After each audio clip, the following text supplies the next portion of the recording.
میرے غوث پاک شہنشاہ بغداد ایک بار نماز پڑھ رہے تھے.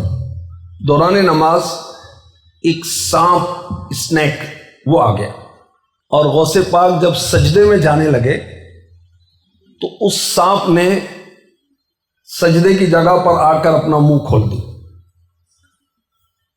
اور کیا شان ہے پیران پیر کی، روشن ضمیر کی. آپ نے اس کو ہاتھ سے ہٹایا اور سجدہ فرمایا. اب وہ سانپ جو ہے آپ کے گریبان میں داخل ہو گیا، آپ کے جسم سے لپٹنے لگا.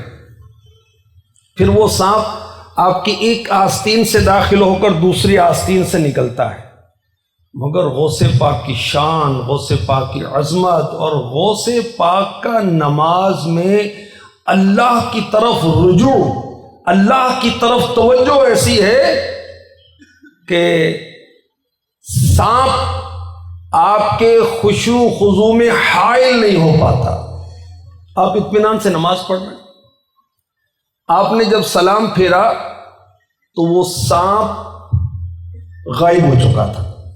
اگلے دن پھر غوث پاک رحمۃ اللہ علیہ عبادت کے لیے مسجد میں حاضر ہوئے تو کیا دیکھتے ہیں؟ ایک شخص جس کی بڑی بڑی آنکھیں. غوث پاک رحمۃ اللہ علیہ نے پہچان لیا کہ یہ انسان نہیں ہے، یہ جن ہے. اب وہ خود ہی کہنے لگا کہ کل دوران نماز جس سانپ نے آپ کو تنگ کیا میں وہی ہوں، میں جن. اور میں نے اس ترکیب سے، اس انداز سے بڑے بڑے ولیوں کو آزمایا ہے مگر آپ جیسا کسی کو نہ پایا. اور پھر وہ جن میرے غوث پاک کا مرید ہو گیا. غوث پاک کو کہا جاتا ہے غوث الثقلین، میرے نبی ہیں رسول الثقلین، انسانوں کے بھی رسول، جنات کے بھی رسول.